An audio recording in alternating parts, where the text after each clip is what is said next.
Hi everyone, and welcome to this short video about invertible matrices. This name has been dropped before in previous lectures, but today we will finally learn what an invertible matrix is and what differentiates it from a not invertible matrix. After the definition of the concept and some properties, we will learn how to perform matrix inversion, and you will also get the chance to practice this at the end of this video. With that being said, let's start. The definition of an invertible matrix goes as follows. Let K be a field and A be a squared n times n matrix over the field K. We call this matrix A an invertible matrix if there exists another matrix called B, which is also a squared n times n matrix over the same field K, such that the following equation holds. Matrix A times matrix B yields the identity matrix of dimension n, denoted as En. And this is also the same as matrix B times matrix A. Remember, it is not always the case that A times B equals B times A for matrix multiplication, but in case of invertible matrices, this is true. So if this is possible, meaning that there indeed exists such a matrix B so that the multiplication of A and B yields the identity matrix, then we call B the inverse matrix of A. Instead of naming it B, we can also write A to the power of -1. If we cannot find any matrix B such that the above equation holds, meaning there is no matrix B such that A times B equals the identity matrix, then the matrix A is not invertible. When dealing with invertible matrices, there are several terms that you may come across. Let's shortly go through them together so that you don't get confused when you will see them somewhere. The term invertible has several synonyms. Instead of calling a matrix invertible, we can also say that it is a non-singular matrix or a non-degenerate matrix. For not invertible matrices, we also say that they are singular or degenerate. Another important concept here is the identity matrix.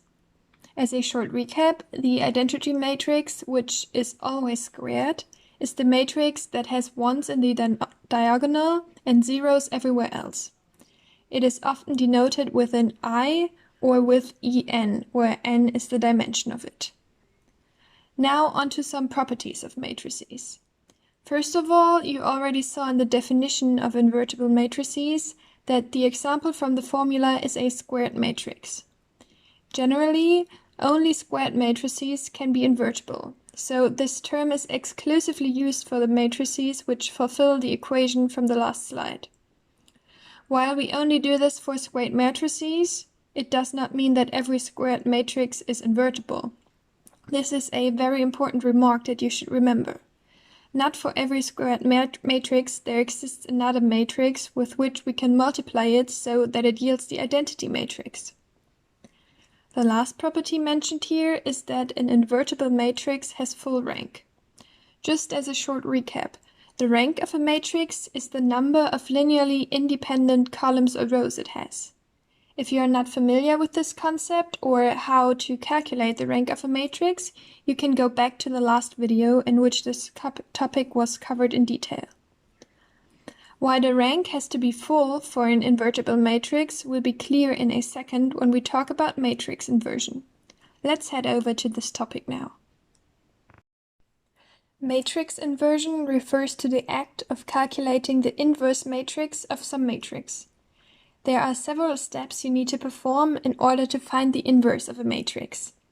If you think back of the formula from the second slide, we want to find a matrix B for a given matrix A, such that A times B equals the identity matrix. We can solve this in a system of linear equations. In the first step, we take our given matrix and write it on the left side of the SLE. In blue, you can see an abstract visualization of this. Afterwards, in step 2, we fill the right side of the system of the linear equations. Usually, there was always one number per row before, but now we write the whole identity matrix on the right side. So now we will have our matrix A on the left side and the identity matrix on the right side. In the third step, we will finally start to calculate. This is where all the magic will happen. But don't be afraid, this is nothing new. You will just use the normal rules for systems of linear equations to bring the matrix on the left side into the form of the identity matrix. So we want to end up with having the identity matrix on the left side. And if we ended up there, then the matrix on the right side will be the inverse matrix of A. Now you might ask yourself what this means, that if this works. By if this works, I mean that it is possible to bring the left side into the form of the identity matrix. Some analogy here because I hinted it before. If a squared matrix has full rank, this means exactly that we can bring it to this form. Hence, a squared matrix of full rank is invertible, and an invertible matrix automatically also has full rank. So far so good. But this still looks very theoretically. Before we start with some examples, I want to give you the following hint.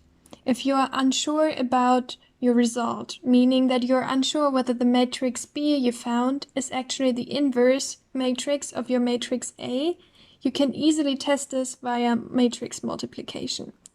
If the result is the identity matrix, your inverse matrix is correct. If it does not yield the identity matrix, your inverse matrix is actually not the inverse, because it needs to fulfill this condition of the matrix multiplication leading to the identity matrix. But if you did everything correct in your calculations, you should be fine. So this is just a short self-test if you're really unsure about your result. Let's recap this again. If you want to find the inverse of some matrix A, you take this matrix, write it in a system of linear equations, and take the identity matrix of the same dimension as the solution and write it on the right side. You then use normal system of linear equation rules to bring the left side into the form of the identity matrix, and if this worked, then the matrix B, so the one on the right side, is the inverse of your original matrix A. Let us consider some examples now. Here you are given two matrices, A and B. And the question is now whether these matrices A and B are invertible or not. And if they are invertible, the question is, what is their inverse? You can use the rules from the last slide and the different steps to calculate the inverse on your own, but we will also go through the solutions together in a second on the next slides.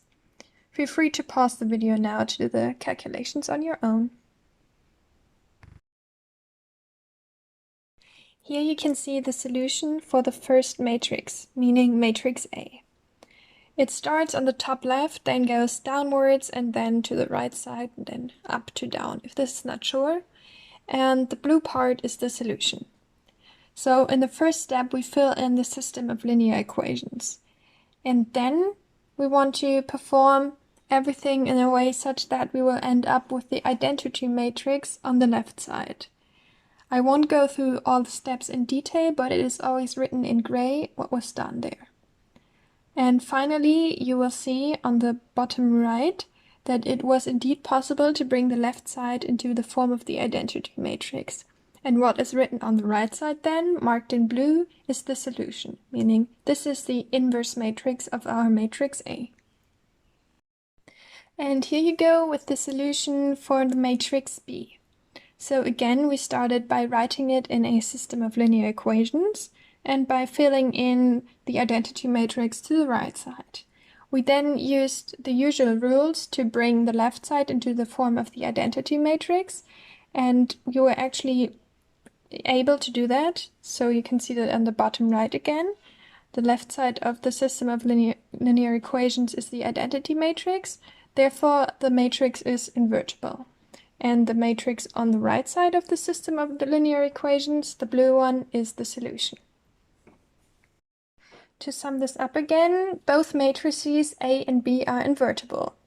And their inverses are written here. I won't read them out, but you can check whether you found the same results.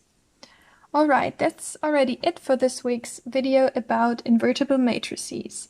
By now you should know what an invertible matrix are and what defines it. And you should also be able to find the inverse of a matrix, if this is possible, by matrix inversion. Alright, I hope you liked this one and see you again next time.